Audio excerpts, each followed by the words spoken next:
ai thot, ju tani tashmë i thot këtyre të PC-s, flamingot janë miq tan, jemi ne problemi si janë ata.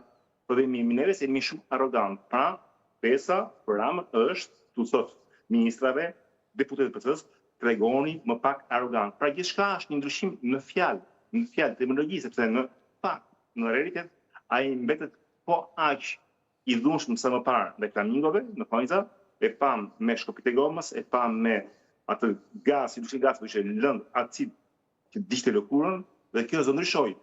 Fish Rama do thotë që në të ardhmen, kur ti vazhdon të përdor këto metoda brutale, shtypje, do të them që i përdora kundra sora dhe korbe. Pra, midis flamingove, ai thot operoj një lloj dallimi midis flamingove që duhen dëgjuar, që janë miq tan, shokët tan, dhe sora dhe korbe.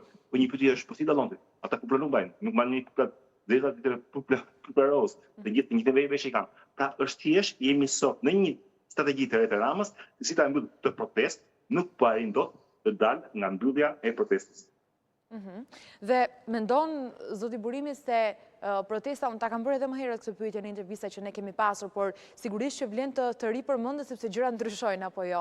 Pra, ne kemi vërejtur se si edhe vetë protesta ka marrë forma nga më të ndryshmet që nga dita e saj e parë, apo jo, duke zgjedhur hera herë strategji qoftë edhe në lëvizje, përmes hartëzimit që i kanë bërë marshimit të tyre, ose qoftë edhe në daljet përpara parlamentit. Pra, gjithnjë më shumë ne po shohim se protesta hera herës ka zgjedhur edhe strategji të reja nëse mund t'i quajmë, për t'u qasur dhe për të treguar atë se çfarë ajo në vetvete mbështet. Ndaj besoj që vlen sërish të ta përsëris pyetjen, a mendon se protestuesit do t'jenë aty çdo ditë pavarësisht kushteve apo faktorëve të cilët mund të ndikojnë në këtë protestë?